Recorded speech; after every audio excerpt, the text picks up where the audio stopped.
nutrition coach, as the name implies. I thought you guys would really benefit from hearing from somebody who does this for a living on a number of levels. We talked about scope of practice and registered dietitians and what it means to be a registered dietitian versus a nutritionist. And Justin's going to tell us a little bit more about what that means for him, for his practice, as well as share some experiences working with individuals on nutrition coaching. So with that, I'm going to give it to you, Justin. You want to tell us a little bit about yourself, your background, how you ended up where you are, and then kind of take it from there? Yeah, absolutely. Well, first off, Tyler, thanks for having me. It's always cool to be able to come in and, speak. I was just at TWU actually recently speaking to their physical therapy students. I actually went to TWU myself and graduated from there back in 2016. So a little bit about me, I really didn't do like the traditional route in terms of nutrition. A lot of people that do the nutrition route, they become registered dietitians. And I decided about halfway through school that just wasn't what I wanted to do. So essentially when I graduated from high school in 2010. And at that point I had gotten a scholarship to go play football in Kansas. And so I went up there to play. And I was up there for literally one semester. And I was like, oh my gosh, what was I thinking? I don't want to be here. So finished out the semester, came back and was really kind of lost. Like I didn't know what I wanted to do. I didn't know what I wanted to study. I just knew that I kind of needed to get back into school. And so I started at Collin County Community College and I was just doing my basics. And at that same time, I actually got a job at 24 Hour Fitness and I was just working like the front desk, like folding towels, making minimum wage. And still, pretty lost, like not really, obviously I didn't want to end up staying there my whole life doing that. So while I was finishing my basics, one of the trainers came up to me one day and asked if I wanted to work out with them. And I said, yeah. And, I worked out with him a few times. And then he asked me the question. He said, why don't you be a personal trainer? He's like, why are you working at the front desk? And I'm like, to be honest, I was like, what the hell is a personal trainer? I had no idea what a personal trainer was.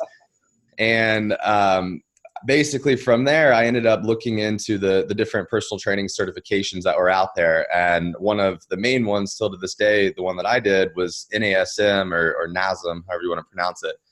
And so to be transparent, I actually studied for it for about a month. And I guess I was a little cocky and thought I was going to be okay and pass it. And I ended up failing it.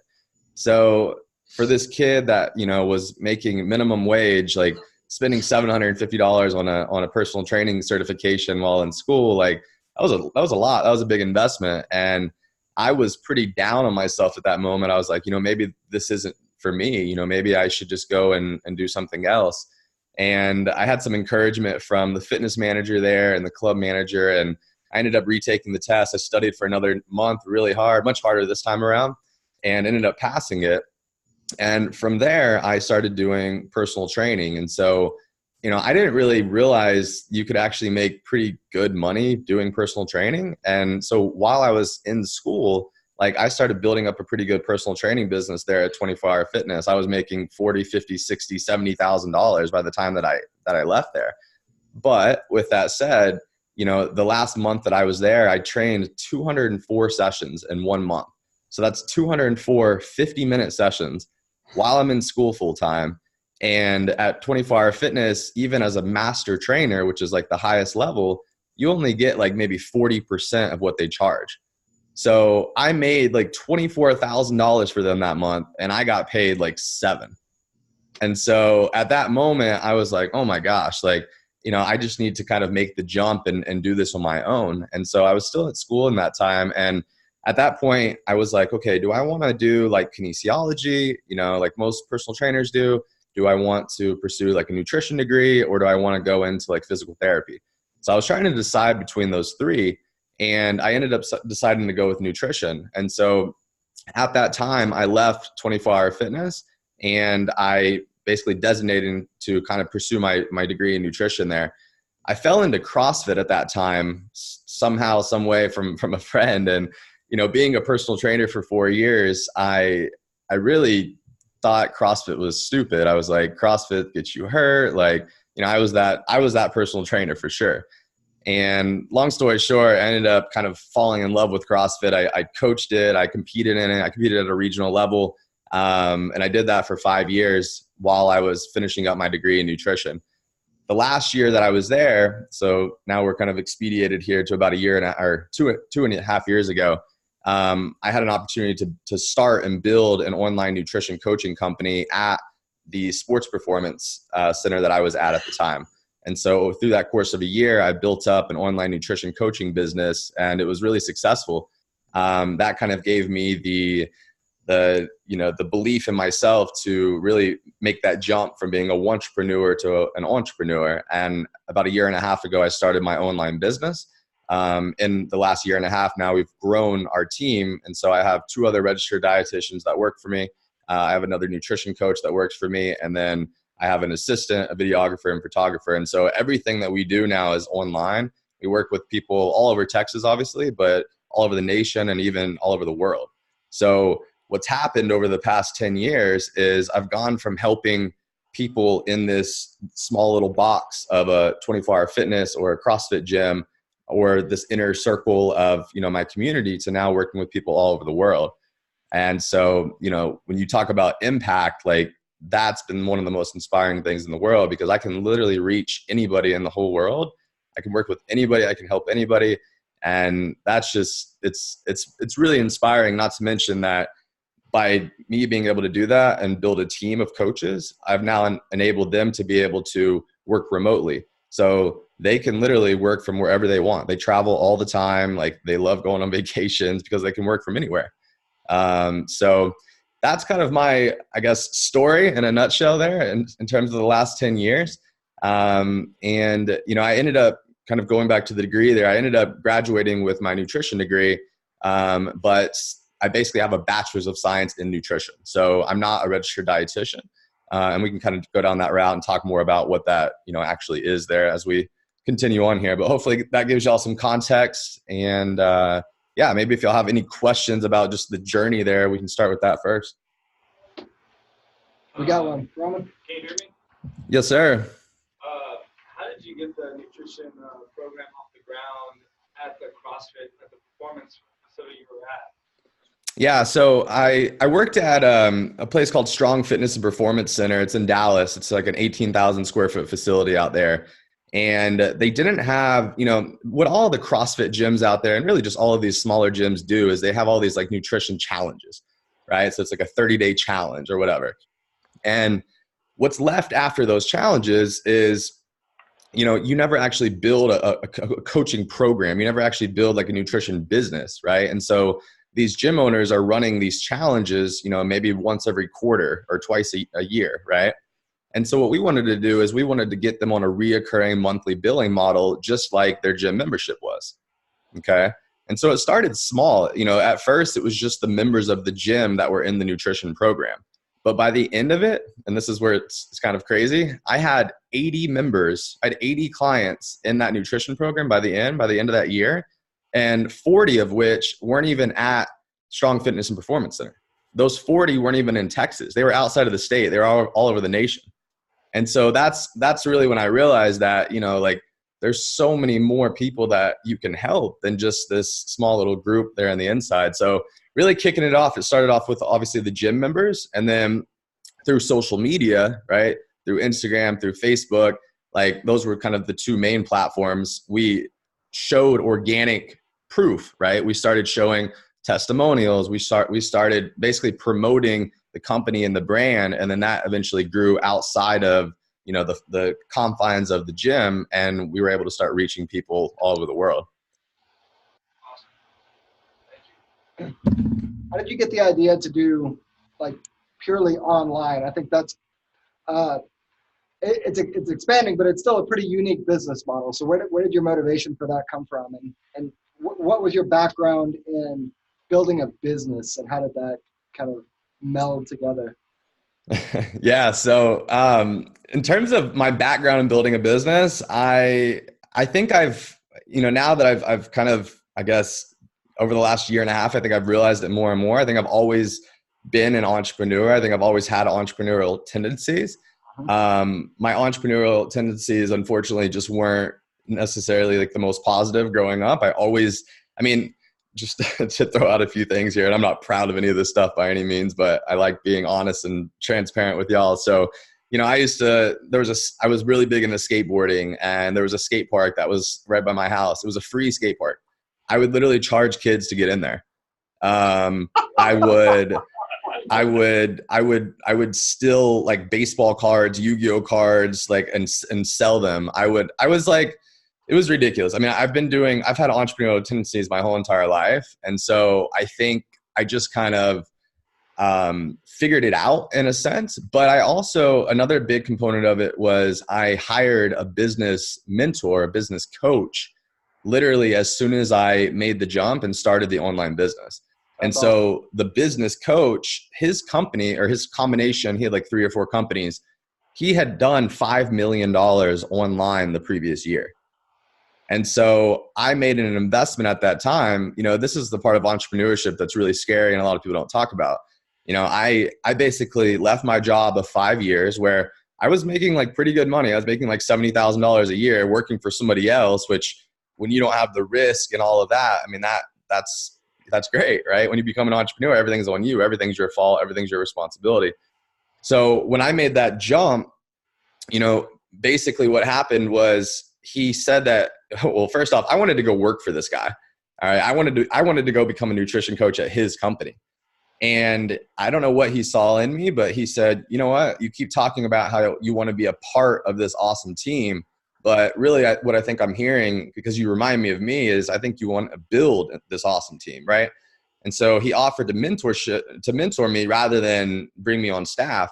And I'm forever grateful for that. But at the same time, it was a big investment on my end that I didn't have. I just quit my job, and he wanted me to start paying him $750 a month to get business coaching from him. And so, I'm married at the time too here, and now we just had a kid. So, I talked to my wife at that time, and I asked her and I said, how do you feel about this? And she gave me the okay, the pat on the back. And, at that moment I was just like, screw it. Like, it's now or never. Like, I'm going to go all in on myself and do this. And then here's the curveball. Here's the crazy part. 2 months later, found out my wife was pregnant. And now it's back against the wall. Like, okay, let's really go. And so, it sounds really, really scary, but I'm so grateful that happened, because if she would have found out she was pregnant before I quit my job, there's no way I would have quit my job. There's no way I would have made that jump. And like, ultimately there's no way that I'd be like where I am now. So it was a huge motivator, for sure on both ends. But yeah, to answer the question on like, I didn't have business experience. My dad owns a business. He's an entrepreneur. So obviously there's those ties. But about 10 years ago, when I was 18 years old, one of my mentors, I was training his wife actually. And this guy is like a multimillionaire. I literally just asked him, he took me and my wife out to dinner one night, and I asked him, I said, what do I need to start doing to become like you? To obtain this level of success. Because for me, I always had these dreams of like wanting to be successful, but it always seems so far away. I mean, when I was growing up, I had no money. Like, we did not have money. So I asked him, and he said, you know what, I'm going to send you a list of books, and I want you to start reading these books. He sent me a list of 50 books. They're on my bookshelf here now.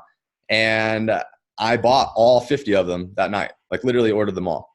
Wow. And the next day I saw him at the gym, and I said, hey, I got those books. And he was like, what do you mean? Like, you got all of them? And I was like, yeah, I bought all of them last night. He was like, wow, that's interesting. And I was like, yeah, I mean, you told me that if I get all these books, like I need to read all of these. And then like, this is like step one of like starting to get into that mindset. So anyways, I think that has helped me so incredibly much with personal development. Reading, I'm super dyslexic, and I'm not good at like reading an actual like textbook. So I found that learning through audio was the game changer for me. So I listen to podcasts, I listen to audiobooks like literally every single day of my life. And that's the thing. It's like, there's so much information out there. Like, all of this information is out there for free. Like, you can learn all of this stuff. Do you have to decipher through the BS? Because there's a lot of BS out there, 100%. But like, I just think that where there's a will, there's a way. And like, if you want to become, if you have anything in you whatsoever that's like been pulling at you to say, hey, maybe I want to, go down this entrepreneurial route, like I would just encourage y'all to do that, because the online world is insane. Like it's pretty crazy. And I think that, like you said, Tyler, it's new, right? I mean, I just graduated in 2016. We never, ever, ever talked about anything of an online coaching business or any of that. Yeah. It was unheard of. You mentioned a podcast. What are you listening to right now? So I have a podcast myself. Y'all go check it out. It's called The Identity Project. I've had tons of awesome guests on there. The guy that I was actually just talking about, Logan Stout, he's on there. I interviewed him. But other podcasts I love Tim Ferriss's podcast. So the Tim Ferriss Show. I love Tom Bilyeu, his podcast called Impact Theory. I like On Purpose with Jay Shetty. I like,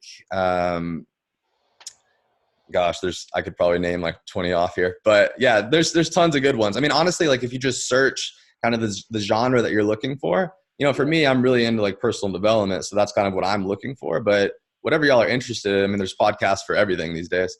Yeah. So I think I answered the entrepreneurship question. I think you had one more though, as well, that you said there in the beginning that I missed. How did you get the idea? Oh yeah, that's right. To do the online. Yeah. So I think I got the idea from the business mentor. I started following him about 2 years before that. And I saw what he was building in terms of like an online coaching business. And I was just like, wow, like that's so smart. Like, why have I never thought of that before? And as technology keeps advancing and advancing, I mean, there's so many apps. I mean, look what we're doing right now. Like, this is crazy. You would have never thought, that we would be doing this. So, yeah, I think there's just so many amazing ways to communicate these days. And I think it's just about figuring out like how to really get people's attention, like we're just scrolling through our phones all day long. So how do you actually make something in terms of creating content that pops, right?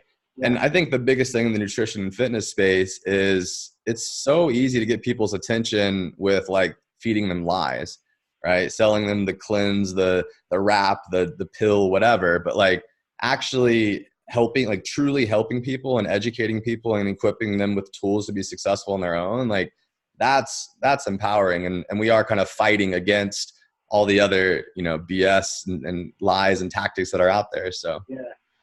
We have a question over here, Gabby. So you were just talking about social media. So when you started your social media, how long did it take for your business to really just get going? Because like you said, there's a lot of stuff on social media. People are advertising every day. But how long did it take for it to really take off? Good question. Yeah, that's a great question. So I started posting on Instagram and Facebook 5 years before I started my own business. And by posting on there, I mean like I literally posted like one thing a day on both of those platforms every day for 5 years. And what I was doing then was I was competing in CrossFit, right? And then I was also going to school for nutrition. And so a lot of my content there was just me like, competing. It was like videos of me like working out and all that. And so I built up my audience in the CrossFit space. When I launched the company, I had stepped out of competing in CrossFit, but again, I was competing at like a regional level. At that time, that meant, basically in our region, we had about 45,000 people, and the top 20 out of 45,000 advanced to regionals. So I was at a pretty high level on that. And then, so that was a platform for me. So as soon as I started the business, I coached one CrossFit Games athlete and then 6 or 7 other CrossFit Regionals athletes. And so if you think about that, there's something out there these days that's called influencer marketing, right? So think about it. That's influencer marketing, right? All of these athletes had their home gym. They had their home CrossFit gym with all of their members there that supported them and looked up to them and they were an inspiration for them, right? So if I'm coaching them in nutrition, then all of their members want to come and work with us. See how that works? So that was kind of the launch of the business. I mean, we literally went from basically, no business, $0 of revenue per month to $16,000 a month within the first 6 months. Wow. So it was a very, very fast growth process. To be super honest though, I mean, it's so new to me, right? Like, luckily I had the business mentor, but I worked with him for a year, and I since then have stepped away from working with him. But I've learned, like, you really have to lead yourself, because I mean, he was leading me and I had all this great growth and all this stuff. But it's like, after I stopped working with him, I really had to take a step back and just reflect and say, well, this direction that I'm on right now, is this what I want? Or has he just kind of pulled me in this direction? Right. And so, business mentors and mentors in general, I mean, they can be phenomenal. It's just, at the end of the day, you got to make sure that you're doing what you want to be doing, and not just like following somebody blindly, or not just like chasing money, or not just, you got to really figure out like what actually makes you happy. Because I promise you, like for me growing up, because I never had money, making a whole bunch of money was always what I thought brought happiness, and it does not bring happiness, like whatsoever. Like, you got to get to a certain degree for sure, but after that, like, it does not bring happiness, and if anything, it just brings more stress and more problems. So I think a lot of people talk about the importance of having mentors, but not many people talk about what you just mentioned, that making sure that you're going in the direction that you want to go, and not just going in the direction that your mentor is leading. And that, I'm glad you said that. That's, I think, a very often overlooked piece of the puzzle. yeah, well, and if you think about it, it's just like working with a coach, right? It's like you're paying this person, so of course you want to listen to them and do everything they say and all of this stuff, and so that makes sense. But yeah, it's just interesting. I mean, these are all lessons that I learned. Like, that's why I say it's interesting, because it's part of the process, it's part of the journey, and like, there's so many unknowns with entrepreneurship. You don't just like show up like Monday through Friday, like 9 to 5, and then like you get to leave work after that and like everything's good. Like, everything's your fault. Like, you're gonna wake up and have to put out fires almost every single day of your life. And as you build a team, all of that just gets exacerbated even more. So it's just hard. Like, that's all I'm gonna say, because entrepreneurship is very sexy right now, right? I mean, go look on everybody's Instagram profile, founder of this, entrepreneur, CEO, and that, it's like just them, right? Like, so, I think that it can be amazing, and there's a lot of opportunity. But you got to know yourself. You have to have self-awareness. You got to make sure that, yes, I am the type of person that's going to be able to, go through all of this, because it is hard. Yeah, definitely. Chris? As a personal trainer and then a nutritionist now, do you find it easier or a little more difficult to work with people online versus in person? Yeah, that's a great question. So I'll say this, I actually enjoy working with people online a lot more than I do in person, for a few different reasons. One, when you work with people in person, you literally basically waste like anywhere from like 30 minutes to an hour of your life, the client, right? Because they have to drive to you and drive back. So that part of it's very inconvenient. I love being able to do a video call like this, or just do a consultation over the phone. I love for them to be able to have access to me via text message. When you think about a personal trainer or a gym, what do they always say? I want this to be the best hour of your day, right? Well, cool. What about the other 23 hours? That's where we come in, right? Because we know what really moves the needle is not working with a personal trainer and doing 2 or 3 personal training sessions per week. It's what they're doing outside of those 2 or 3 sessions a week. You know what I mean? Yeah. So I actually like working online with them a lot better. I think it's a lot easier. I actually think, and this is really crazy, but I actually think that people open up a lot faster when they're working with people online rather than in person. I mean, think about it. If y'all walked up to somebody right now, and you'd never met them, like that first, experience is like a little awkward in a sense, right? It's like, you don't know who this person is. You're kind of trying to fill them out a little bit. Like, so I think online, it's almost like, it kind of like bridges that gap a little bit more, just simply because you're not looking at each other unless you're doing the video call. And I don't know, I've just found that people actually open up a little bit faster online. So here's what I'll say with that though. There's a lot of people that are becoming online coaches and they've never worked with people in person before. So I think that can be really tricky because, I worked with people in person only for like literally like 7, 8 years.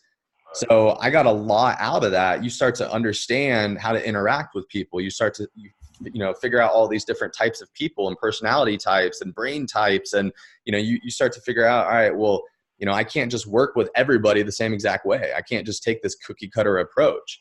I can't just like look at a textbook and think that that's how the world's going to work, because literally every last person that you work with is going to be completely different.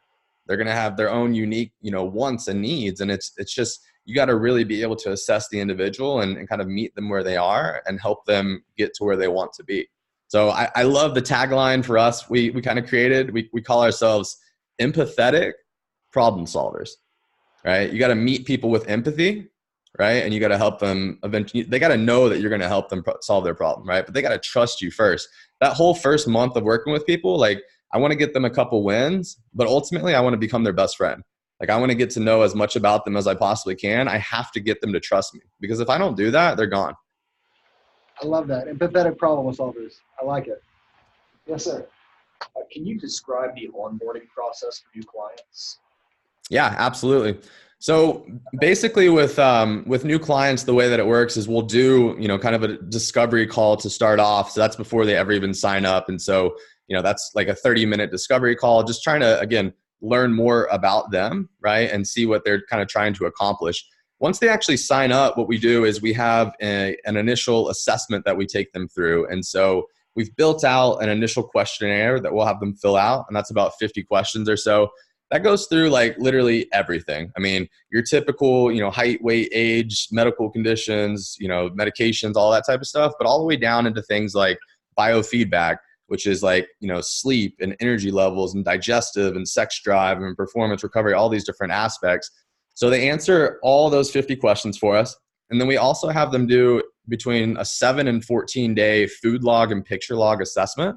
So what that is they'll use an app like MyFitnessPal or Chronometer, and they'll log their food on that app for 7 to 14 days. But what we'll also do, because, let's be honest, most people don't know how to log their food properly. I'd say 99% of people that do their food log don't actually do it properly. So what we have them do is we have them do a food picture log as well, right? And so in addition to the food log there, what they're doing is they're taking a picture of every single thing that they eat and drink for that 7 to 14 day period of time and sending it right then on the spot. So now we can see, okay, what times are they eating and drinking throughout the day? We can look at the quality of the food, right? Because we can see a picture of it. And then we can also make sure that what they're logging into MyFitnessPal is accurate in terms of portion sizes, right? We can look at the picture. Obviously, hopefully we're getting people to actually like weigh their food on a food scale in the beginning to be able to get, really accurate measurements. But a lot of people aren't going to go to that degree. So again, it's like, I can throw out the perfect plan, right? And we got to kind of meet that person where they are. So the initial assessment, summing that all up, it's a 50 question initial questionnaire, 7 to 14 day food log and picture log. And then from there, we schedule that next call. And on that call, we go over the questionnaire together. We go through the food log, picture log assessment. And we also, in that previous call, we had gone through all of the goals that we're wanting to accomplish. So at this point, it's like, all right, we got to basically reverse engineer the process. And if we're doing weekly coaching calls or if we're doing bi-weekly coaching calls, we set a focus area every single week. So every week or every 2 weeks, we're setting a focus as to, okay, what are we focusing on this week to move the needle forward, right? Because when we first do an assessment with somebody, I could literally point out 50 to 100 things that they're doing wrong and they need to fix, right? But everybody has their own life going on. Everybody's busy. Everybody's, they have all this stuff. So it's like, let's identify your biggest problem. Let's identify the lowest hanging fruit and let's start with that, right? And so it seems so basic and elementary, but like the thing that works after working with people for 10 years in person and online is you have to meet people where they are, right? You can give people the perfect plan, but it doesn't matter. Like they have to take it one step at a time. There's a company out there called Precision Nutrition, and they're literally the biggest online nutrition coaching company that's out there. They started, I've done both of their certifications, PN1 and PN2. And they started a model a long time ago where when you sign up with them, you have to do a 1-year contract. You're not allowed to work with them any less than that. And they literally give you a focus area every single 2 weeks. And so it's building like one healthy habit every 2 weeks. So the only thing you focus on every single day for 2 weeks is one habit, right? Because what's the problem with everybody?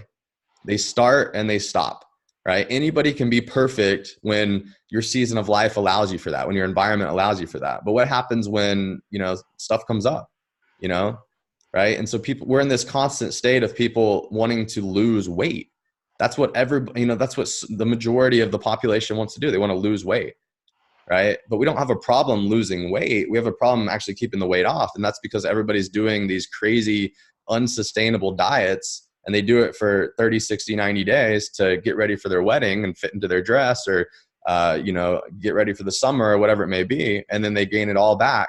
And now we're talking about psychology because we go into this negative feedback loop, right? Where it's not even about the losing weight or gaining the weight. You're starting to get into a place of, feeling guilty and shaming yourself. And that goes into a whole nother conversation. But yeah, so before I go off on that tangent too much, but that's kind of how the assessment breaks down. It's essentially, to sum all of that up in simplicity, my goal as a coach is to find out as much about that person as I possibly can so that I can best understand and come up with a plan to be able to help and serve that person.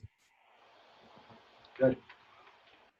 Yes, ma'am. How are you keeping your clients accountable, especially online? It's easy to just not log on.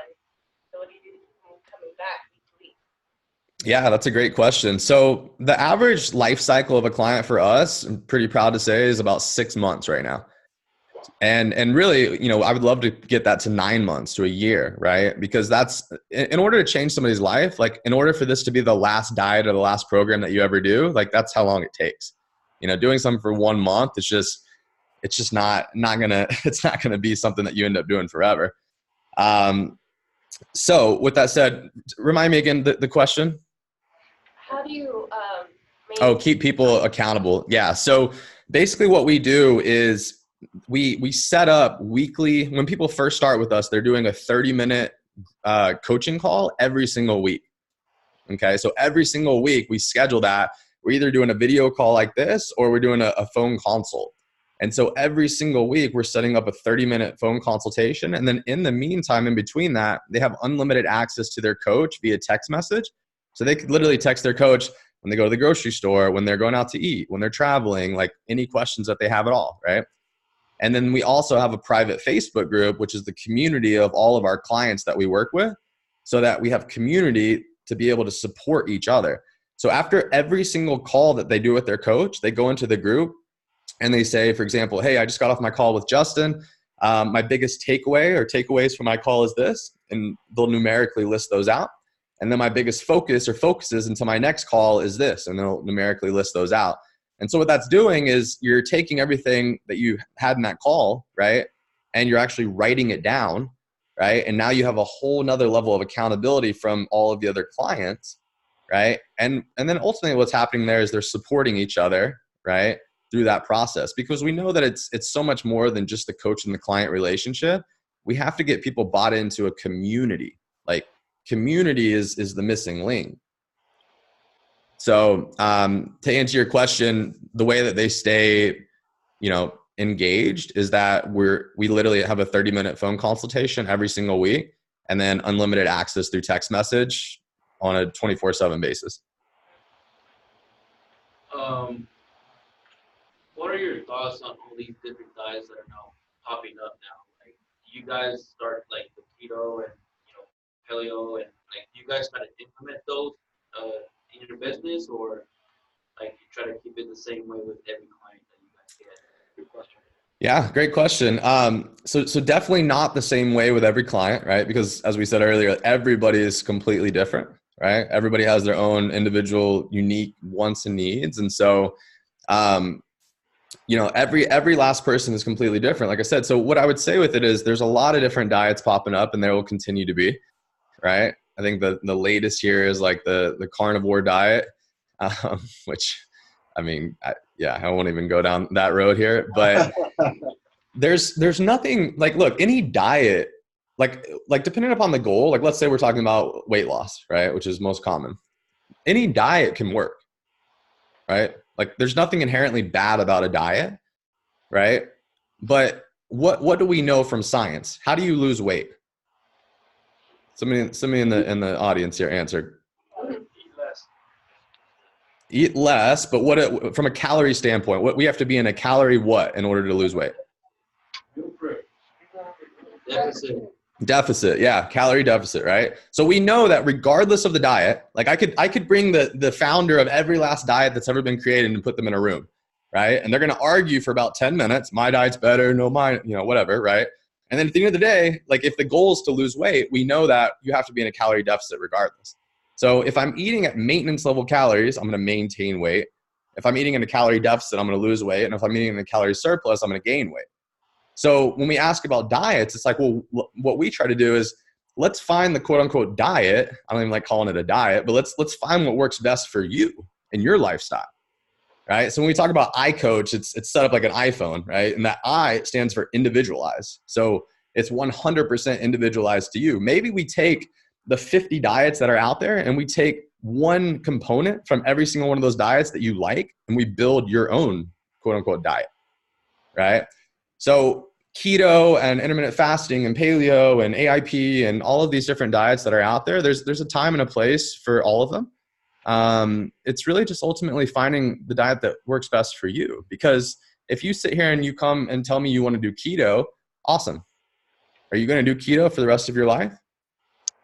And if the answer is no, then well, what the hell's the point? Like, why? So I think a lot of us have to start asking that question a lot more, right? Not just with nutrition, but every aspect of our life. Why? Why do we want to do that? Are we just blindly doing it? Are we just doing it because our friends and family or whoever else, because Sally lost 30 pounds on keto, so now I should do keto? So there's nothing good or bad. I think, really from a research standpoint, the only thing that we really have conclusive evidence on in terms of research with keto and the ketogenic diet is going to be with epilepsy or any like neurodegenerative diseases. So if that's somebody that we're talking to, obviously that would be out of my scope. One of my registered dietitians would be working with them. They'd probably be working with, a medical professional as well. So you just have to I think the question comes down to, there's all these different diets that are out there. So let's find one that works best for you, or let's take components of different diets that you really like and let's kind of build and format your own. So you just mentioned somebody with a neurodegenerative disorder working with one of your registered dietitians. I think this is a good opportunity to talk a little bit about the difference between somebody with a nutrition degree and a registered dietitian. Yeah, that's a great question. So, you hear all the time, you'll hear like registered dietitian, you'll hear nutritionist, you'll hear nutrition coach. So in Texas, well, let me back up. Every state's completely different, okay? In Texas, there's no such thing as a nutritionist. Nutritionists, those are in other states. So there's a lot of people that call themselves nutritionist. They go and get a nutrition certification and they call themselves a nutritionist. They're not a nutritionist.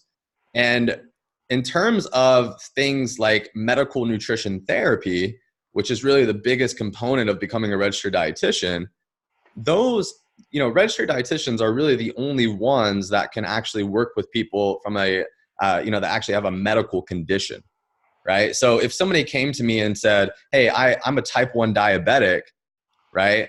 Then automatically, it doesn't necessarily mean that I have to not work with her, but I can't work with her and give her any recommendations around like type 1 diabetes. And so everything that we do at iCoach Nutrition is habit-based coaching, right? And so that way, because that's what it ultimately is for everybody, right? Like when you have very specific cases, like we have a lot of people that come to us with thyroid conditions, PCOS, testosterone, any hormone imbalances, or, digestive issues, food sensitivity, intolerance issues.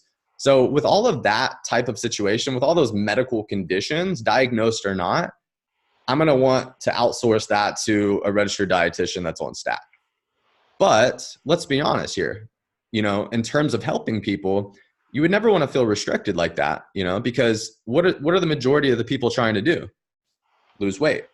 So any of y'all can help them lose weight, right? And that's the crazy thing about this is habit-based coaching, which anybody can go and get, you know, certified from Precision Nutrition or any of these other nutrition coaching companies.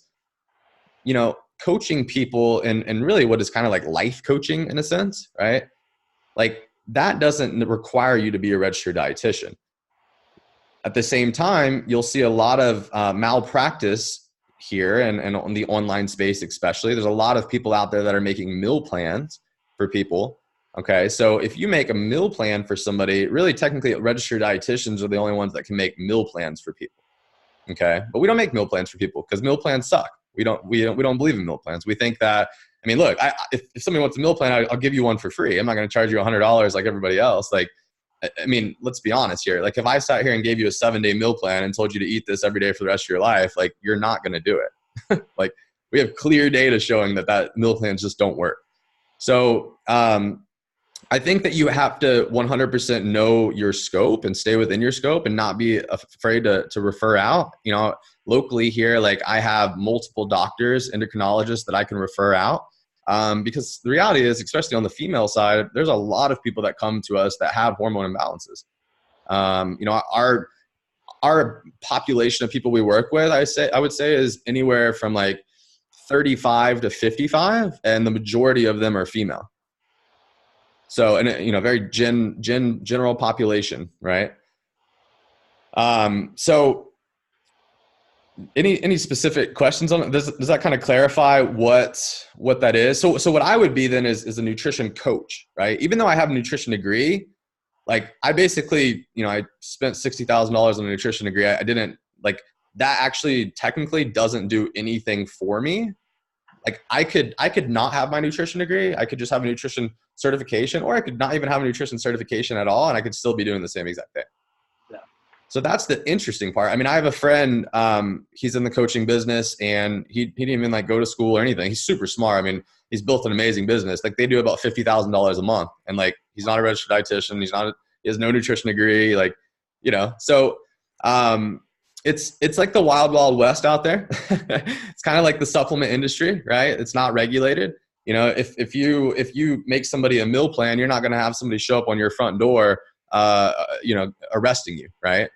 But at the same time, like, you know, I think you really have to be careful whether the regulations are there or not. And I think you need to stay in your own scope. And ultimately, if you can use a model like Precision Nutrition, right, or like what we do, which is like habit-based coaching, then that's phenomenal. You'll always be able to stay within your scope and you don't have to worry about it, because what we like to talk about is the big rocks. Those are the things that actually matter. And those are going to be things like sleep, nutrition, exercise, hydration, like personal development and mindset. Like those are the big pillars that actually matter. So, you know, if you're doing those things consistently and building healthy habits in those areas, like in those pillars, then, you know, that's habit-based coaching, and that's really what people need anyway. So, yeah. Kaylee? So I'm a 24-hour trainer as well, and so many people at 24 talk about like supplements, like meal replacements, protein shakes. What's your take on like supplements? And do you tell like your clients to do them sometimes? Or? Yeah, no, great question. So that's another interesting conversation. You know, there's a lot of trainers. I was doing it too, right? We were recommending supplements so we could like make commission and all that. But you got to be careful with that too. I mean, because technically, like really registered dietitians are the only people that should be prescribing supplements to people. So on our side of things, you know, on the non-RD side of things, what we have to think about is we can educate people, right? There's nothing wrong with educating people, but like prescribing or like recommending, like that's when you're actually starting to get out of scope. So what I would think about is, hey, I would think about the supplements. So the ones that we actually have a lot of good data on, you know, for example, like protein powder, creatine, right? Like so things like that, things that actually have a lot of research backed on them. Like those are the things that we can now educate our clients on and allow them to make their own well-informed decision. So technically all those personal trainers that are like, oh yeah, go take this stack of supplements and blah, blah, blah. Like, yeah, they really shouldn't be doing that. And in terms of supplements that we actually recommend, again, there's not like a general list. Everybody's completely different.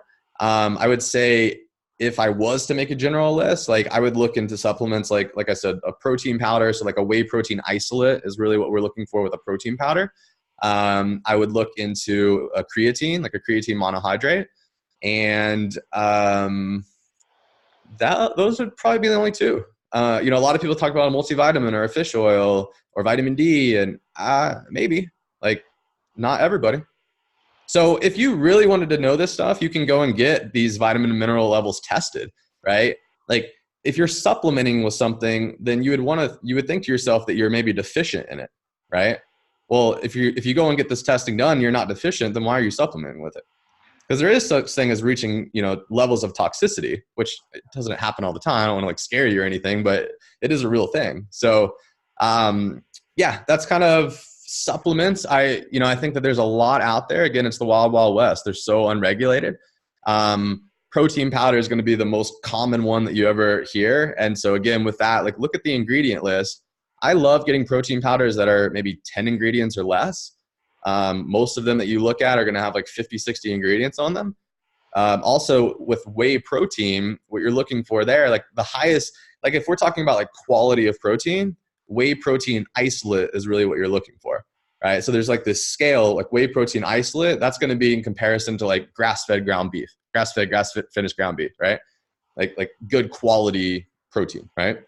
And then once you get into like whey protein concentrate, that's going to be like one of the lowest qualities. Okay, that's like going and buying like, I don't know, frozen ground beef from Walmart, right? Like, so there's definitely that scale. There's an article on precisionnutrition.com. And a matter of fact, I highly recommend, I mean, we have tons of articles on our website as well, but go check out precisionnutrition.com if you are interested in nutrition whatsoever, because if you go to their free article section, they literally have like, I don't even know, 10, 15,000 articles. And search protein, and you're going to find an article that does a really, really great job at outlining all the different types of protein powders, right? Whey protein isolate, concentrate, hydrolyzed whey, pea protein, hemp protein, all these different types of proteins. And that way you can really learn about the differences, because it can be really confusing. What's even crazier, I'm sure y'all have probably never heard this. Think about how many protein companies are out there, right? How many different brands there are?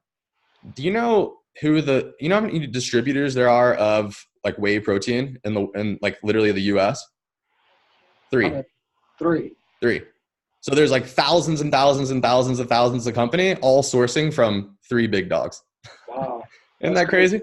Yeah. So yeah, that's really where I'd go with that. But you're definitely gonna get the most questions with protein powder. There's a company, and I don't get any money or anything from this, but they do all the supplements for like all of our U.S. Olympic athletes. It's a company called Thorne Research. The whey protein isolate from them, like that's typically like what I recommend. Really, all the supplements from there is like that'd be where I source supplements from.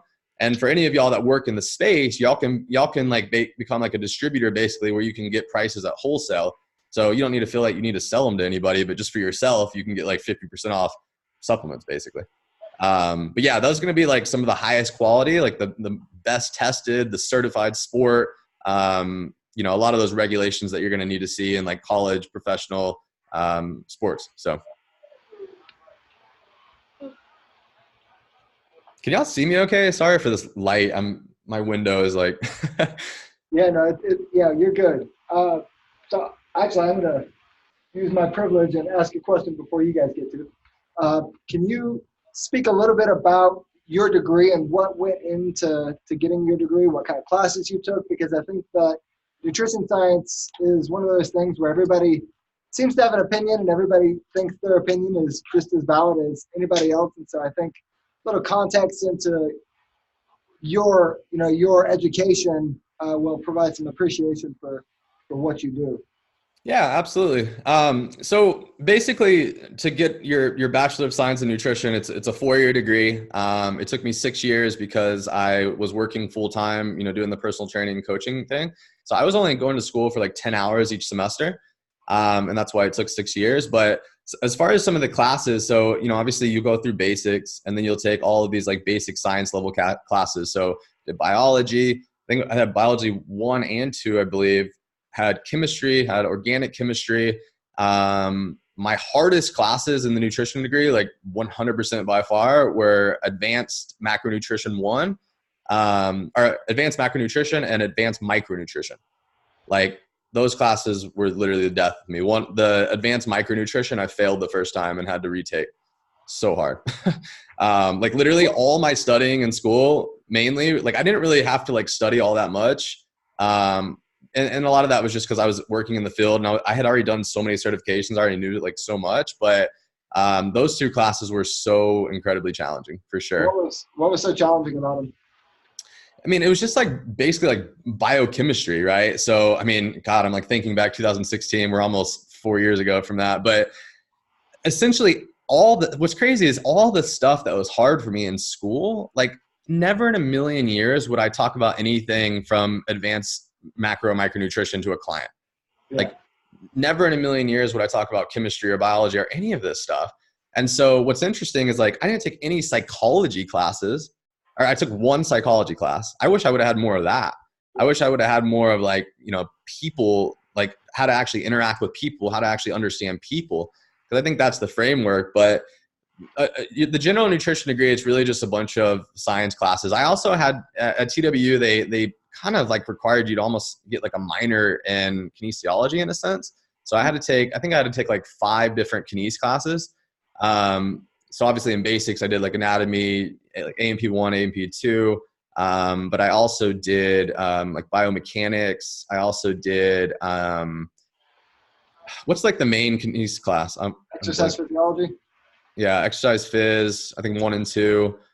So yeah, so I mean, I'll be super honest. Like I mean, even with the degree, I mean, I 150,000% have learned more learned more outside of school than I ever learned in school. Like no doubt. But you have to understand that this field with like, whether it's like kinesiology or whether it's nutrition, like, and if you want to go, like if you're working in school or if you're working like in a lab or if you're working in a clinical setting, like those areas right there, I mean, those are pretty established. But when you're going into like the wild west of the online coaching world, like, it's so much more about getting people's attention, right? And then getting people results, and then like becoming like an entrepreneur and knowing how to like build a business and build a coaching practice. So it's a lot of it's learned. You can't, like, I think hiring a mentor was phenomenal, right? Like I think that really, really helped me. He was, years and years and years ahead of me. I mean, $5 million the previous year, right? Like, so yeah, I mean, I was not a good student. Like I finished my degree. It's right here on I don't know if y'all can even see this, but there it is. But school is really hard for me. Like I was in a class in elementary school for 5 years for them to teach me how to hold my pencil the right way. Like I would hold it like this and I wouldn't hold the right way. For 5 years, they had me in that class. Like I was dyslexic. When I was in high school, I went to go, like, I got diagnosed with like ADD, ADHD, and they gave me 60 milligram Vyvanse from the very beginning. Like, I don't know if any of y'all take Adderall or Vyvanse over there. I hope y'all don't. It's terrible. But I know you need it sometimes with school. But yeah, so I'm not I'm not super smart. I did not make all A's in school. Like I made like basically B's and C's pretty much. And I thought about like quitting school multiple times. Like I just wasn't, I don't know. I just wasn't, but at the same time, I was just doing so much outside of it that I just don't think I was really taking it serious. I mean, when you're making $50,000, $60,000, $70,000 in college as a personal trainer, it's really hard to like take school serious. Sure. Yeah. Chris and Kaylee have questions. Yeah. Okay. Roman. Okay. I guess, what are your next big steps in, I guess, promoting or growing your company? I mean, obviously you're selling right now, but obviously the main goal is to keep expanding. Like, other than social media and all that, like, what are your thoughts or what are your, plans of expanding your business? Yeah, great question. So yeah, we're about at 1.5 years now. And It's actually been interesting. I mean, I think after year one and having like that first year of, I mean, a phenomenal year, I exceeded my expectations for sure. I think we go through seasons with business, right? So there's seasons of growth. When you first start a business, like you better be ready to like work your ass off and work like literally 15, 16 hours a day, every single day. So you better be super passionate about it. But I think like after that first year, I kind of got into a place where it's like, okay, I need to like go back and stop trying to like grow and focus on like maintenance for a bit. Right. So I wanted to go through and make sure all my systems were in place. All my systems were built out. I wanted to make sure that the coaches that I had on board and brought on, I wanted to make sure that they're giving the best service and experience to their clients. I want to make sure I'm growing them, like growing my team. Right. So that's kind of what I've been doing here over these last 6 months. Like I've literally been focusing on, I mean, we're still growing, but I'm not like hyper growth mode. Because I realized that I really need to take a step back. Not to mention, guys, just had a kid, so that plays a really big role in your life too. So yeah, I think my perception maybe has changed a little bit since having a kid. I mean, my mentor, right? I was seeing the way that he was living his life, and I mean, we're talking like on the road all the time, never home, right? And so I think that really woke me up a little bit. And it's not to say that I don't want to, I still have all these dreams and want to build this big company and all of this, but it's like, do I need to build a $5 million company? Like, I mean, at the end of the day, for me, like I could sit here and build a $1 billion company, but if I build a $1 billion company and I'm at the top there and my wife and kids aren't there, like it doesn't mean anything. So I think I've actually really, taken a step back, and I want to build things slow. I don't want to build things fast. I thought I wanted to build things fast, right? You see the revenue climb and you're chasing numbers all the time. Like it sounds all well and good, but it can just, when you got to know yourself, you got to know your why. I mean, I can't harp on that enough.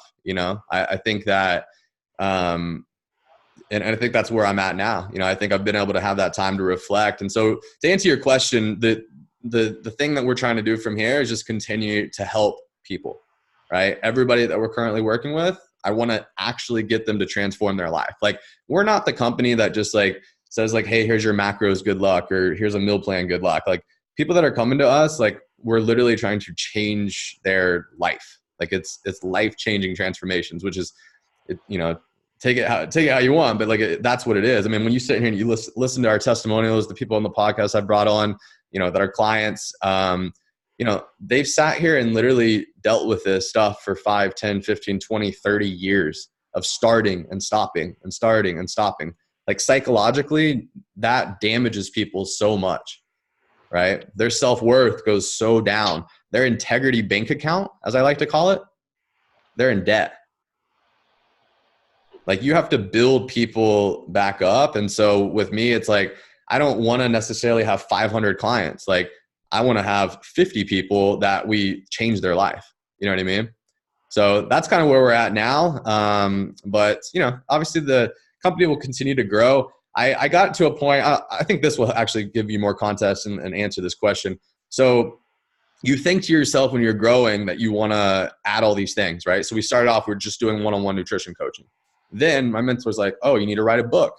We have a book out there, by the way, guys. If you want to read it, it's free. It's 115 pages of everything you need to know about nutrition. But so then we wrote a book, right? Then he was like, let's build a member site. So we have a member site. And then he's like, let's do a group coaching program, right? So I'm adding all these things, right? And that is rookie mistake number one. Don't do that.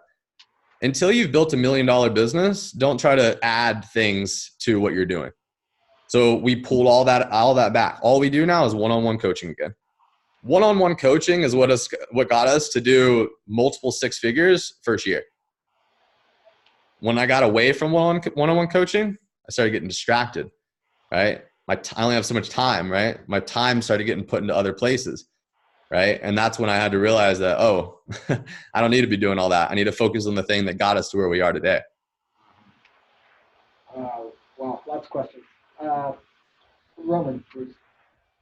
Going back to almost the beginning, can you elaborate a little bit more on transparency and client retention, how that really connects with people, being transparent, because there's a lot of people that BS, and their past, things that didn't work for them, how they trust you with that, being transparent and open to them. Yeah, that's a great question. So I'll tell y'all this. I grew up with a great family. Was not in a bad household by any means. I mean, we didn't have a lot of money, but had great parents. When I was 16 years old, like any other kid in high school, I started, wanting to be the cool kid, right? And I started falling into kind of that crowd. At my high school, the drug of choice was ecstasy. That was a huge drug at our school.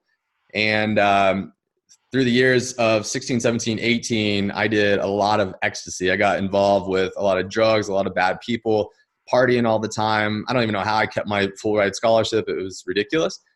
But, when I went up there to play in Kansas, the 3 days before the semester ended, I got arrested. Not for drugs, thank God. It was actually for something extremely stupid. We found like a backpack, and there was a wallet in the backpack, and we used the wallet at a McDonald's, a Walmart, and like a gas station. And they arrested us that night and tried to charge us like credit card theft. And here I am, 18 years old, facing 2 felonies, 7 misdemeanors, and 2 years in jail. 18 years old, just had gotten a full ride scholarship for football. And, that night, like I wasn't religious at all at the time. That night I grabbed a Bible and read the Bible the whole night. My jailmate, I was in big boy jail. Like I had no idea what I got myself into. My cellmate was in there for stabbing 2 people. Like, yeah, it was the real deal. And, that night changed my life 100%. I found God. I made a promise. I said, hey, if you give me this second opportunity in life, like I will dedicate the rest of my life to helping other people. And that's what I've done over the last 10 years. Like literally the last 10 years, that's been my fuel. So I'll tell you this, the second that I shared that story was when I truly believe that the vulnerability and transparency part of my life and portraying that like through social media really took off. Like I wrote out my whole entire story and shared that with people. And what that does is it humanizes you, right? Because when I've sat here and I've been this athlete, competing at regionals and all this stuff over these last few years, people like put you up on a platform as if you're perfect. Right. And when I share something like that and tell them like, no, like I'm far from perfect, like I was extremely bad kid, extremely broken, and really had to transform my life. Like, so I think it's so incredibly, undervalued, transparency and vulnerability. I think that especially as a coach, again, people think that you're like perfect. They think that you eat healthy all the time. You work out all the time. You don't ever have any problems. Like that's not the truth. Like we all are going through something. And the more that you can share about that, the more vulnerable you can be, the more that people will actually buy in. Because again, people don't buy nutrition coaches, right? People don't buy personal trainers, right? What they do is they're buying into the person, right? Like when people start working with you, they start working with you for other reasons besides the fact that you're a nutrition coach or a personal trainer. They start working with you because, I don't know, maybe you're into the same wine as them, or you have the same style as them, or you like this certain genre of music. Like it's crazy. Like when I put my story out there, I had so many people reach out for coaching because they're like, oh my God, like you just reached the place in my heart where I feel like I trust you. And like, I feel like you're going to help me. Like if you could overcome all of that in your life and get to where you are today, you can definitely help me overcome this.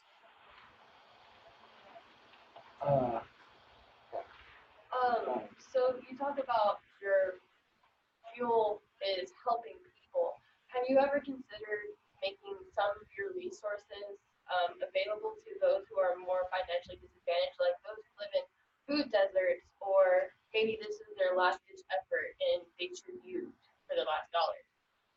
Yeah, that's a great question. And so that's kind of what we try to do with creating content. Obviously, which is also a big, like that's basically how you organically market, is always creating content. So for example, the book that we wrote, that book took about 300 hours and cost me about $1,000. And then I gave away 1,000 copies for free. If you go to our website, we got hundreds of articles on there. Our member site, we've actually made that free as well. And so in there, there's expert interviews you can watch. There's infographics you can download. There's the book, there's articles, there's videos, there's recipes. So like the information is out there everywhere. You can Google it and YouTube it. You got to find people that you trust, right? For example, go to precisionnutrition.com, go to the article section. Like you could, like, going through and reading those 10,000 articles is the equivalent or more of going through a degree of nutrition, and it's all free, right? So the information's everywhere. The magic's in the application, right? We always want to make sure that there's never a barrier to help people in terms of price. Like when we work with people one-on-one, like, yeah, that we charge $350 a month and reoccurring monthly revenue. Like it is expensive. It's an investment, right? But we also realize people can't afford to spend that much maybe, right? And so that's okay. We still want to be able to help them and serve them through the content that we're putting out. And you know, obviously that information is, it can definitely be used. It's just, are you going to actually read, like the book, for example? Like, you know, I can't tell y'all how many people have sent me DMs on Instagram, Facebook, whatever. And they're like, hey, I know I've never worked with you before, but just wanted to let you know what I've been able to accomplish just from following your content, you know, reading your book, reading all your social media posts, right? So really the gap in between information and application, the thing that people are actually paying for is they're paying for accountability, right? Because we come to a time in our life where it's like, if you were going to do it, you would have already done it by now, right? And when you try and you start and stop for 5, 10, 15 years, like I have friends that are charging $800 a month for nutrition coaching. Whoa, wow. Yeah. So again, you know, it's an energy exchange, right? Like it's an exchange of energy every single time you get on one of these phone consultations with a client. And trust me, like for those of you that have maybe never worked with tons and tons of people in a row, like if you do 10 to 15 personal training sessions in a row, if you talk to 10 to 15, you know, clients over the phone, like your energy is zapped. Yeah. Like you're done. Yep. So I mean, again, like you got to look at it in terms of what is this doing for me? You know, we're not trying to just work with people to, you know, give them a meal plan. Like we're trying to literally change their life. So it starts with nutrition and we expand that into actually like life coaching. And we start to work on the personal development side and developing the mindset that really creates that foundation for them to be successful for the rest of their life. Got it. Mine's a two-part. The first question is, have you ever thought about, being, not full-time, but a motivational speaker on certain occasions? Because like you said, you share it on social media. So have you ever just considered being a motivational speaker? Yeah, I speak every once in a while. I typically speak like once a month. I just spoke this last weekend at basically an endurance camp. So it was a whole bunch of different endurance athletes. It's funny. I'll share this with y'all just because, I was in school and public speaking was actually one of my biggest fears. In college, while I was doing my basics at Collin County, actually, we had like a speech class or something. And like, no joke, I literally walked up there. I read my note card. I didn't look up a single time. Like I read my note card and I failed like my final exam or whatever. And the only reason why I failed, like he said it was really good. I just didn't look up a single time because I was so scared. I'm like pitting and sweating and like shaking the whole time. Like, and then here's what's crazy is literally 4 years after that, y'all can like look on my Instagram. I did a presentation in front of 350 people, not just people, 350 coaches. So I think the difference for me is that I really truly found like what I was passionate about. And I learned that going up in school, I had to have a presentation. I had to like prepare and do all this stuff. And like, I'm like dyslexic. I just don't work like that. Like every time I go and speak, I went and spoke in front of 350 people. I didn't have a presentation. Like that stuff messes me up. Like I know my stuff, it's all in my head. Like I don't need to like create notes or any of that. So to answer your question, like, yeah, I would love to be a motivational speaker. I think I got a lot more work to do in terms of owning that respect from people for me to get on, stages and speak to audiences that you're talking about, like, Gary Vaynerchuk or those types of guys. Right. But, I appreciate every opportunity. I mean, opportunity like this, I mean, this is amazing. Like if I can impact even one of y'all, like if I can make y'all think a little bit differently just in one aspect of life, like I'm super happy and super proud of that. Cause I mean, I think back to, when I was, again, like going through 16, 17, 18, I wish I would have had some kid come up and talk to me that, went through something similar like that. Maybe I wouldn't have done. I mean, I was like, I thought about killing myself multiple times during that period. Like it was the darkest of times, lowest time of my life. And so my second part, is have you ever had a client or somebody ask you if they could meet you in person, and would you consider maybe meeting someone in person eventually? I know you do all online, but have you ever considered maybe somebody that just really doesn't want to do online, and maybe if they're close enough, would you consider it?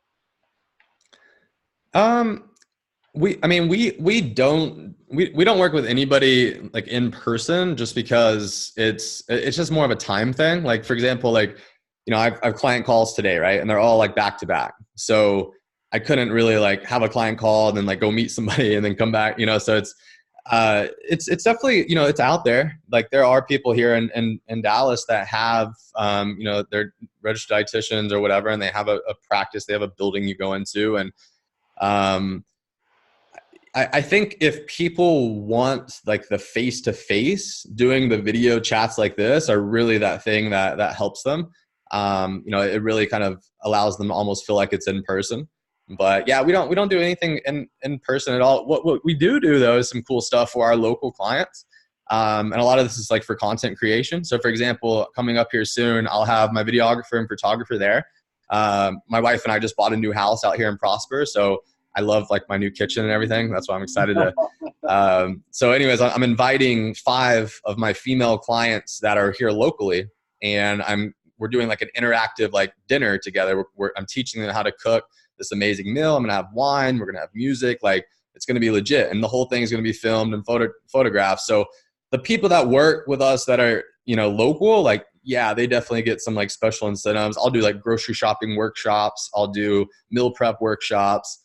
So there's a lot of value, in the local area for sure, just because that's where I live. But, yeah, I think if we allowed that model to start happening in terms of like the grand scheme of things, you could see, obviously what would happen. You would just be so restricted on time, and now you're not able to help as many people as you want to.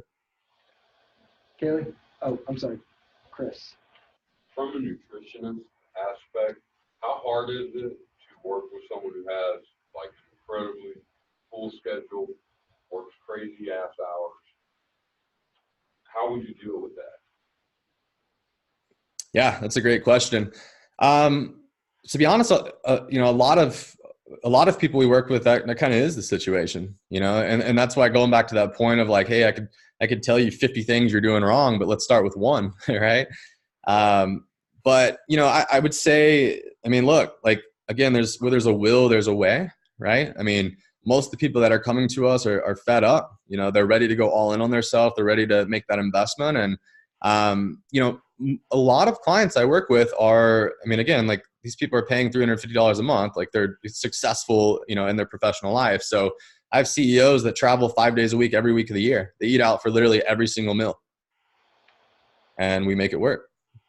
Right. Because again, it's like, of course like, I would love for you to be in your structured environment and like be able to cook everything and like everything be perfect, but that's just not reality, and people are going to go through seasons of life too. You got to be able to adjust. I mean, what happens when your client gets pregnant and now they're going to have a baby? How do you coach them through pregnancy?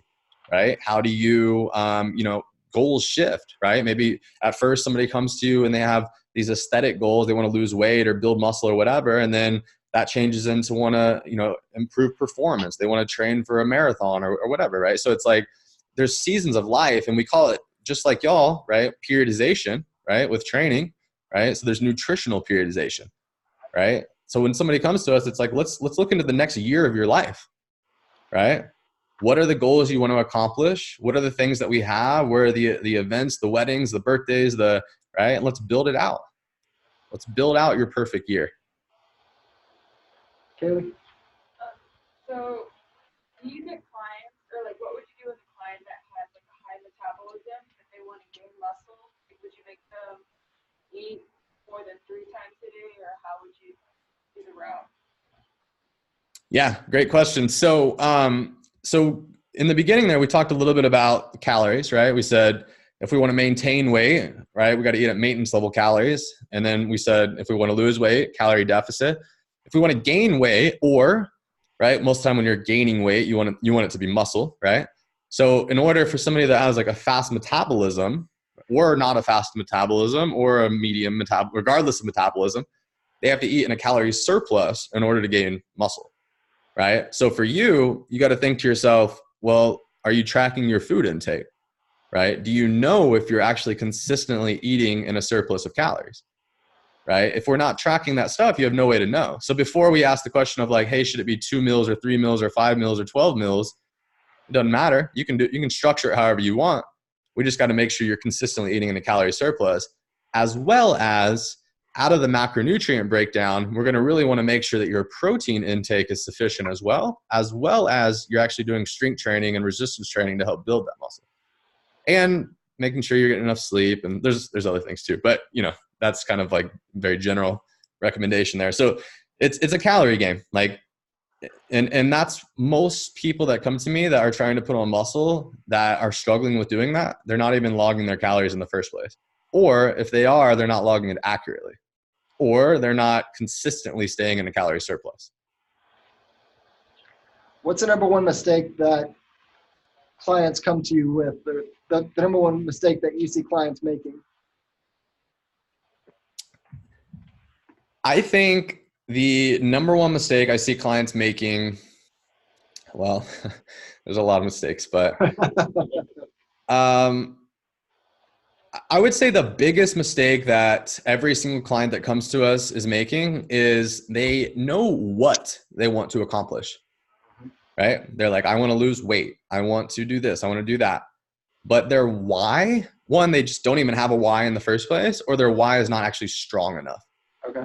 Right? Their why is not actually strong enough to help them overcome whatever it is that they need to accomplish, which is why everybody starts and stops. Yeah. Right? We're always waiting for the perfect time, which we know is there's never no such thing as a perfect time, right? I found that out when I was planning to have a kid at 28 and I had one at 26. So, life happens. But yeah, I mean, look, I think that, yeah, I think I'm kind of getting on a little bit of tangent. Tell me the question one more time. The biggest mistake that you see clients making. Right. So yeah, I would say it's that. I would say they're not establishing a why. And because of that, they're letting all of these other things come, excuses, people telling them different things, them absorbing all this different information. Right. And they're just feeling like ultimately like they're walking around, like running around in circles, like chasing their tail. So that's big. Another thing I'd say, and this is super basic, but most people are not eating enough vegetables and fruits either. There's if you want to search this hashtag on Instagram, it's called the 800-gram challenge.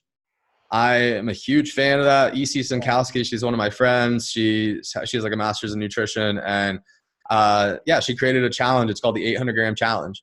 And I found that from your Instagram, actually. Yeah. All that, yeah. Yeah. So, I mean, that's a great goal for people to chase, because what happens when you fill up 800 grams of vegetables and fruits is essentially like if you eat breakfast, lunch, and dinner, that's essentially filling up like a third to half of your plate with vegetables or fruits or a combination of both at each major meal. And so what happens when you do that? Well, inherently your food quality starts improving, right? Because you're eating way more vegetables and fruits and way less crap, right? So I think that's a huge piece. And then the other thing is just like people hearing all of these different, like, oh, it's my hormones, or, oh, it's my this, or, oh, it's my that. And they're not even like tracking their food intake. Yeah. Like, I think people forget that like the science is very, very, very clear in terms of like how to lose weight. Like everybody knows how to lose weight. They're just like not actually doing what it takes to lose the weight, or like stay consistent with actually doing it. There's also a lot of people out there that they undereat like significantly, like Monday through Thursday, and then they significantly overeat Friday, Saturday, Sunday. Yeah, guilty. And they're like, I'm eating in a calorie deficit. Why am I not losing weight? I'm like, no. You're eating in a calorie deficit Monday through Thursday, and you're in a huge surplus Friday, Saturday, Sunday, and now you're in a surplus by the end of the week, right? Yeah, I know. We all been there. I love Mexican food and tequila shots and margaritas just as much as everybody else. Trust me. You mentioned your why. What is your why? Why do you do what you do? What motivates you? Yeah, that's a great question. My why stems 100% back to that day sitting in jail, thinking that my life was over. Not religious at all at the time, and getting that second chance for whatever reason. I mean, God gave a broken human being a second chance at life, and that's been my dedication, my why. And now I have a whole new why too. I mean, obviously I have my wife, but family is a huge why. Like having a son changes everything, as you know. Yeah. Puts everything into perspective, and so that's a huge driving force for me now. I mean, I when I help people, like, it makes me happy. And everybody out there, whether you think it or not, you're ultimately chasing happiness. And whether it's nutrition coaching or life coaching or business coaching or whatever I end up doing, for the rest of my life here, like, as long as I'm helping people, I think I'll be happy. I think I'll be in a really good headspace, and I think the impact that I want to make and the legacy I want to be behind, like, I think that will happen without me having to continuing to like chase numbers, or I need this many people on staff, or I need this many clients, or whatever. I really want to focus on the lives that I'm actually impacting rather than like the numbers. I dig it. Kelly. So back to supplements, with you talking about vegetables, there's this supplement called greens, where people like who don't eat enough vegetables have like this green powder and drink. What do you think about that? Yeah, so there's definitely a lot of greens powders that are out there. I wouldn't say I'm like against them by any means, but ultimately it's no different than a protein powder. You're gonna want to get your actual protein, or you're gonna want to get your actual vegetables from real food, right? Like real whole foods. That's always going to be like the highest priority, like the best solution, the best option. And then from there, if you're not doing that, so for example, if you're like, I hate vegetables, I'm never eating vegetables for the rest of my life, like, I don't care what you say, like, you can hold a gun to my head, I'm not eating vegetables, period. Then I'd be like, all right, cool, let's find you a high quality greens powder, and we'll supplement with that. But ultimately, yeah, eating actual real vegetables, like frozen or fresh, is really what you're trying to stick with. Stay away from the can. And if you can do that, I mean, that's priority number one, trying to get, to at least like 400 grams of vegetables each day. It's a great goal. But yeah, outside of that, I mean, if you need to use a greens powder, you can, but just don't think that that's giving you the same value that real vegetables are. Question in the back. Would you discuss the nutrient needs of a CrossFit athlete versus a traditionally trained, like somebody who works out in the gym? Yeah, that's a great question. So I'll give y'all my personal example here real quick, just to really show some perspective. So when I was competing in CrossFit at a regional level, I was working out like 3 to 4 hours a day, 5 days a week. And I was consuming about 6,000 calories a day. And I weigh about 185. Now I work out about 3 to 4 hours per week. And I eat about 3,000 calories per day. And I don't do CrossFit at all anymore. So the energy needs of CrossFit athletes versus Gen Pop, like, it depends on what we're talking about. Like, are we talking about people just, general population, just, attending CrossFit classes, or are we talking about people putting in 3 to 4 hours in the gym, training to compete in CrossFit? Those will be kind of two different things, but the biggest variance is going to be in the carbohydrate intake. Okay.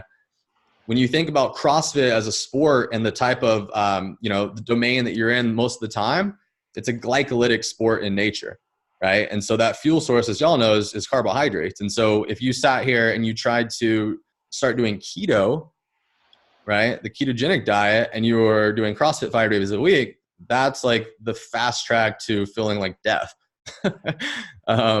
So carbohydrates, I mean, it's really it's a fuel source thing, right? And so the more output you have, so the more that you do CrossFit, right, the more high intensity exercise that you do, the more carbohydrates that you're going to do. So yeah, I see a lot of people that are doing CrossFit that are, essentially overtraining and under eating. They've came from like Global Gym, 24-hour fitness, like looking at myself in the mirror after I do a set, take a selfie, rest 3 minutes, to like hardcore CrossFit, right? And just the energy requirements from a calorie standpoint, and especially from like a carbohydrate standpoint, definitely are going up. I think a lot of people, there's 15,000 CrossFit gyms and counting now across the world. And, I think a lot of people out there look at CrossFit, they look at the CrossFit Games athlete and they see that they're just shredded and they're like, oh, CrossFit gets me shredded. And that's not the case at all. Remember, these guys in the games level are now training 5, 6, 7 hours a day. All right. So, doing CrossFit, I would argue, is not the best way to get shredded. I would say CrossFit would be the best way to get like physically fit, right? Like if you're trying to get general preparedness for anything in life, like, yeah, phenomenal. But let's think about it here. There's two extremes, right? If we have a bodybuilder that stands on stage, right? Look at their diet and look at their training. They're achieving like ultimate aesthetics, right? And then if you put a CrossFit Games athlete on the podium, right, and you look at the type of training that they're doing, and you look at their nutrition, they're completely different things. So even though the CrossFit athletes look shredded and all of that, like they are doing so much more than they have to look shredded, right? Like doing a more bodybuilding approach would actually be a better way of going about getting quote unquote like shredded.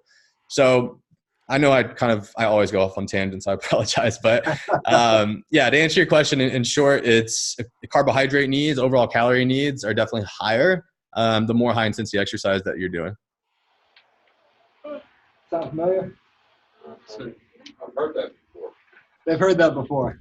I have, Logan Collins, he'll be competing at the CrossFit Games again this year for the 4th year. I work with him currently. I worked with him last year.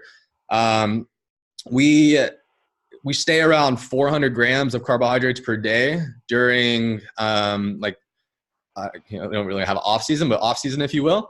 And as we ramp up through regionals and the games, like at the games level, every single day at the games, we're shooting for 700 grams of carbohydrates for that week. And please, for any of y'all out there, tell me how you're going to get 700 grams of carbohydrates eating paleo. Not going to happen, bro. Right? So this is where supplementation, like, right? And this is this thing that we got to understand, right? When we're looking into athletes, well, who are we talking about? Because if I got somebody like that, that's, the CrossFit Games, if y'all have watched that on TV, it's insane. It's a week-long thing, right? So like hitting 700 grams a day for them, it makes a lot of sense, right? Their calorie needs are 6, 7, 8, 9, 10,000 calories a day.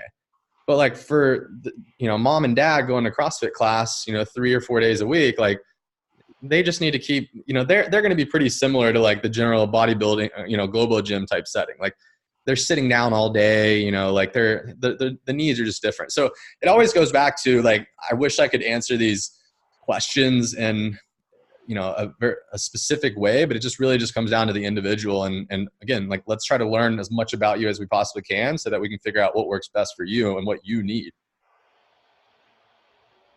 Yes, ma'am. So I'm kind of from an athletic training background. It's kind of what I did in high school.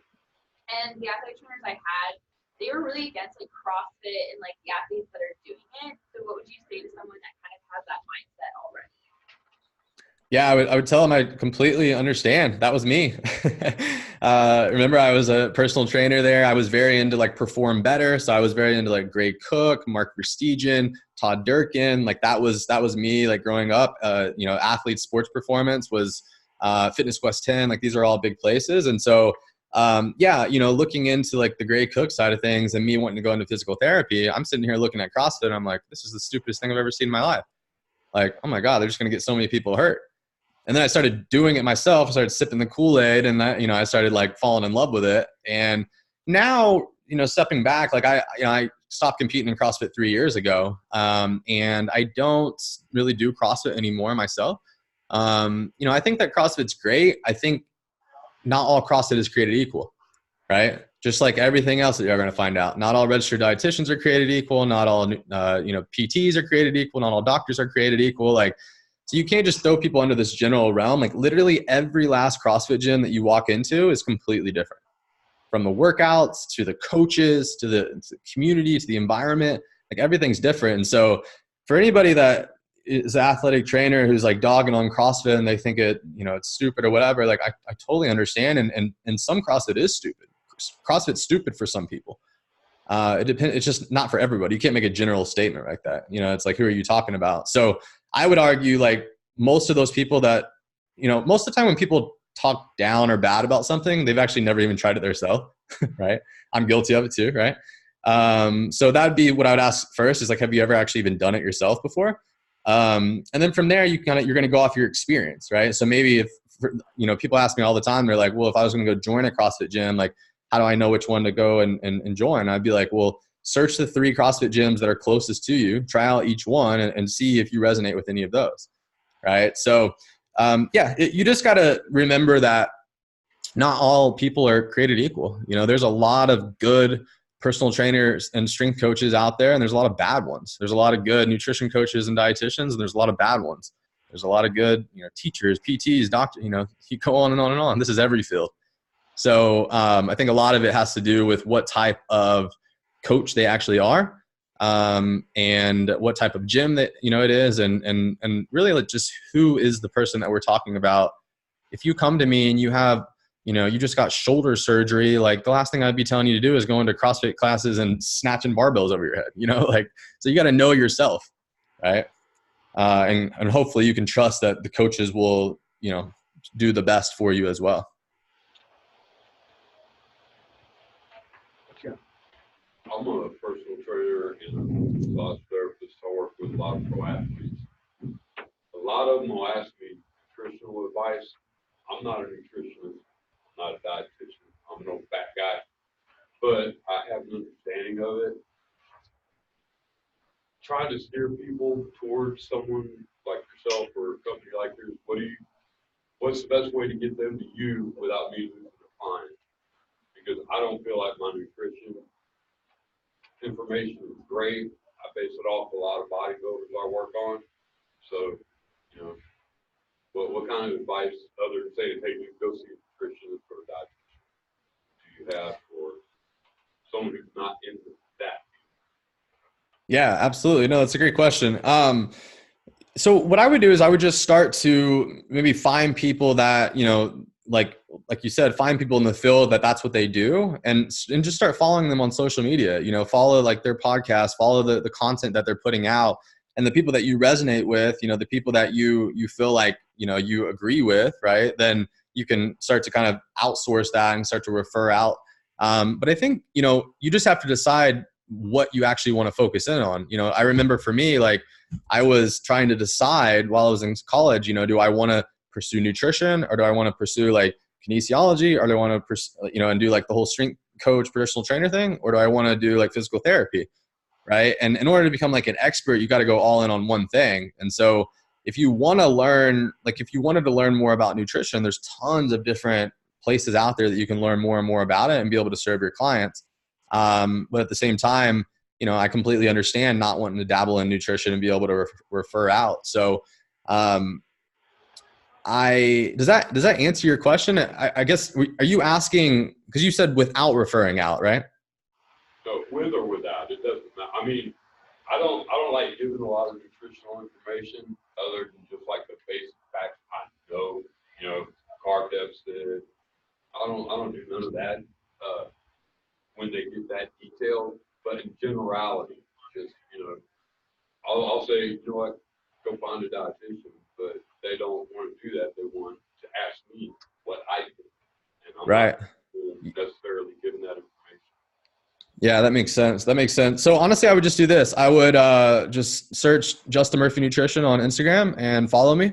And every time that you have a question about any of your athletes, just DM me and I'll answer your question. Right on. There we go.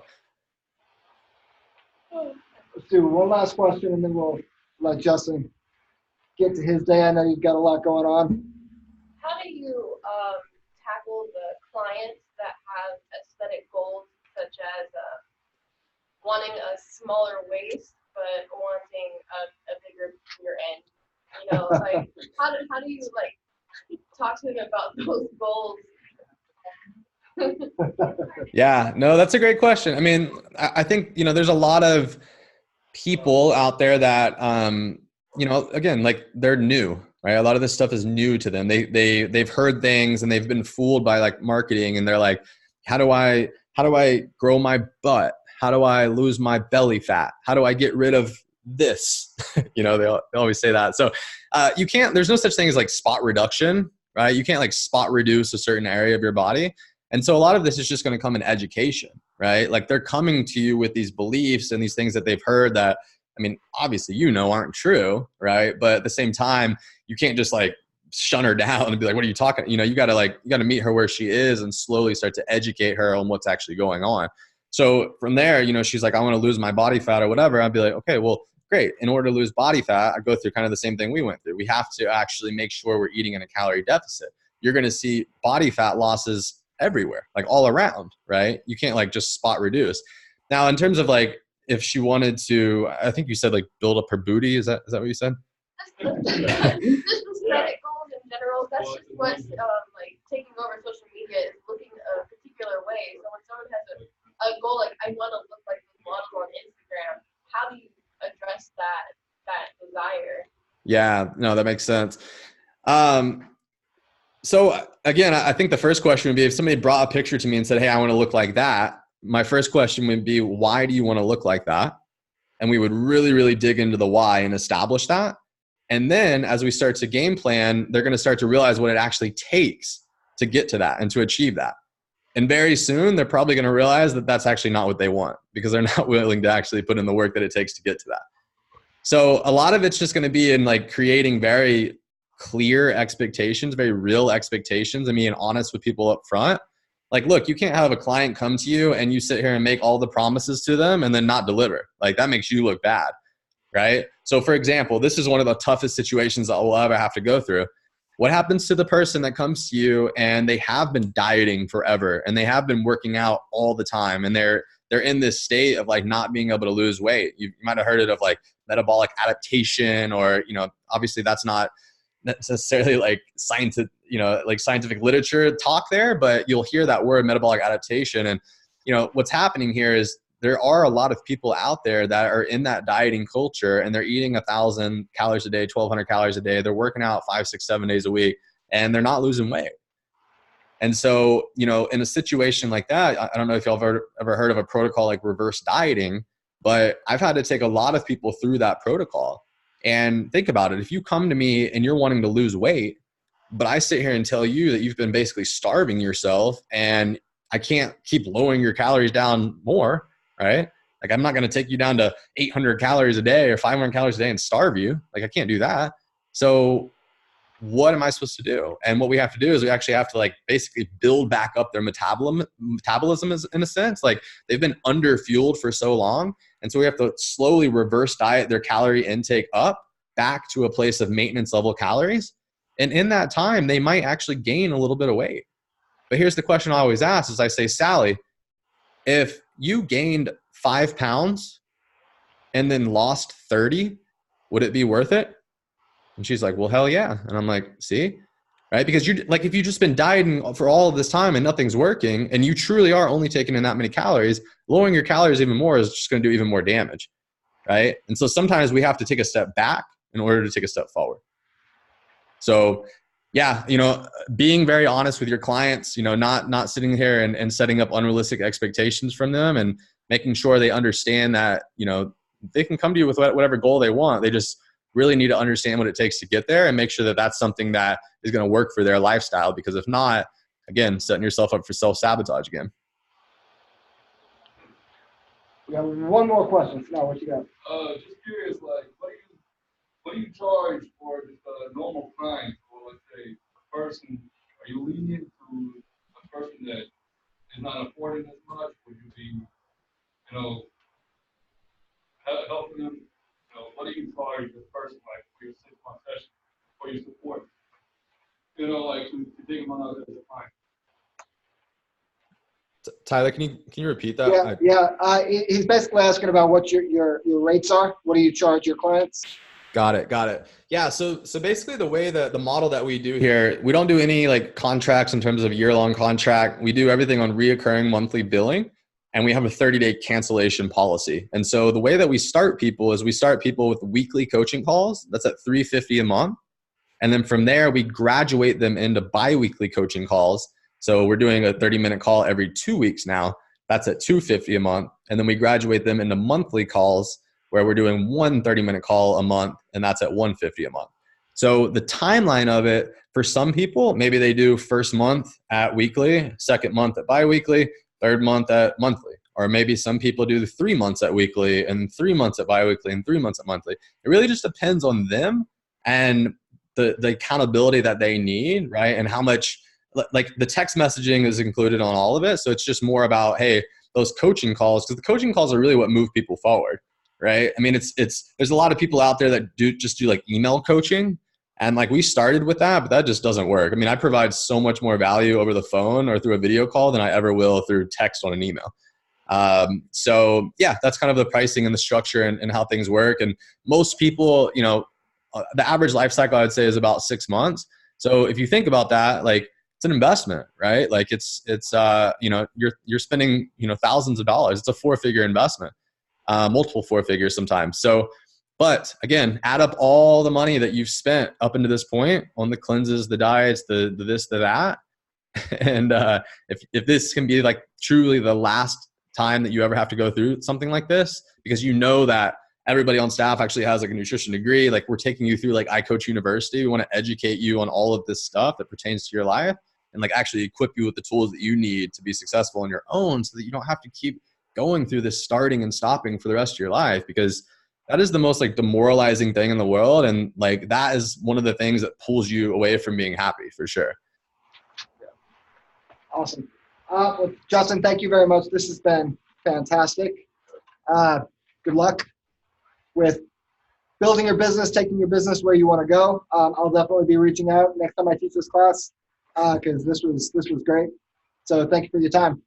Awesome. Yeah, no, thank you guys. I really appreciate y'all, you know, asking as many questions as y'all did and being engaged. I know that a lot of the times when I was sitting in class, I was like putting my head on the desk and going to sleep during presenter. So I appreciate y'all. But yeah, guys, feel free, you know, again, iCoach Nutrition, you can go find us on Facebook. On Instagram, you can just search Justin Murphy Nutrition. And if y'all have, you know, I know a lot of y'all don't want to ask questions in a public setting. I was scared to do that too. So feel free to just shoot me a DM and I'll definitely answer any of y'all's questions and help y'all with whatever y'all need. Cool. Awesome. Thanks a lot, Justin. We'll talk to you soon. Thank you guys. Take care. See ya.